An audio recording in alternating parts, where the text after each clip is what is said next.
دیکھیے، اللہ تعالیٰ معاف نہیں کرے گا، اس انسان کو بھی معاف نہیں کرے گا جو اللہ سے معافی مانگتا ہو۔ جانتے ہیں کیوں؟ کیونکہ اللہ تعالیٰ تب تک معاف نہیں کریں گے جب تک آپ ان لوگوں کو معاف نہ کر دیں جنہوں نے آپ کے ساتھ زیادتی کی ہوئی ہے۔ اللہ تعالیٰ کے جتنے بھی نام ہیں ان کے اندر ایک لفظ ہے العفو، معاف کرنا، اور اللہ اپنی یہ صفت اپنے بندوں کے اندر دیکھنا چاہتا ہے۔ اس لیے فرمایا گیا کہ اگر تم چاہتے ہو کہ اللہ تمہیں معاف کر دے تو تم بھی لوگوں کو اتنی ہی جلدی سے معاف کیا کرو۔ معاف کرنے سے ہوتا کیا ہے؟ ایک تو بندہ شرمندہ ہو کے جب معافی مانگتا ہے وہ، اور دوسرا جو بندہ معاف کر دے جلدی سے، یہ بہت بڑے ظرف کی بات ہے۔ ہر کسی کے اندر یہ ظرف نہیں ہوتا۔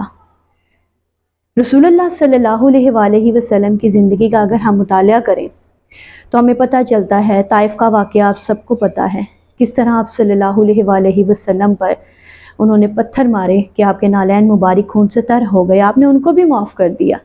فتح مکہ کے دن آپ نے سب لوگوں کو معاف کر دیا، یہاں تک کہ حضرت عائشہ صدیقہ کے کردار پر الزام لگانے والوں تک کو معاف کر دیا آپ صلی اللہ علیہ وآلہ وسلم نے۔ ہم لوگ موجودہ دور میں اگر کوئی کسی نے ہمارے ساتھ زیادتی کی ہے، دلوں میں بنائے بیٹھتے ہیں اس بات کو، وہ بڑھتی جاتی ہے بات، بجائے اس بات کو ختم کرنے کے ہم اپنا ہی ذہنی سکون تباہ کر رہے ہوتے ہیں۔ معاف نہ کرنے سے ہم اپنے آپ کو نقصان پہنچا رہے ہوتے ہیں، دوسرے کا کچھ نہیں جا رہا ہوتا۔ تو ہمیشہ لوگوں کو معاف کریں، زندگی میں آگے بڑھیں، یہ ایک اچھے انسان کی قابلیت ہوتی ہے۔ ہر انسان خطا کا پتلا ہے، ہر کسی کی غلطی ہو سکتی ہے، اس کا مطلب نہیں آپ ان فہمیوں کو اپنے دل میں رکھیں۔ میاں بیوی ہیں تو انہیں ایک دوسرے کو معاف کرنا چاہیے، ماں باپ ہیں تو اپنی اولاد کو معاف کرنے کا جذبہ ہونا چاہیے۔ اگر والدین کی طرف سے کوئی ناانصافی ہو جائے تو اولاد کے اندر اتنا ظرف ہونا چاہیے کہ وہ والدین کو معاف کر سکیں۔ دوست ہیں تو ایک دوسرے کو معاف کریں، بہن بھائی ہیں تو ایک دوسرے کو معاف کریں۔ لوگوں کی غلطیوں پر پردہ ڈالیں، بات کو مت اچھالا کریں۔ ہمارے معاشرے کا یہ المیہ بن چکا ہے کہ ہم بات کو بہت زیادہ بڑھا دیتے ہیں۔ ہاں، اگر ہمارے بارے میں بات ہوتی ہے تو ہم چاہتے ہیں کہ اس بات کا کسی کو پتہ نہ چلے، لیکن اگر کسی کے بارے میں بات ہوتی ہے ہم اس بات کو زیادہ اچھالتے ہیں، اس بات کو بڑھاوا دیتے ہیں، اور اگر غلطی ہم سے ہو جائے تو ہم معافی بھی نہیں مانگتے۔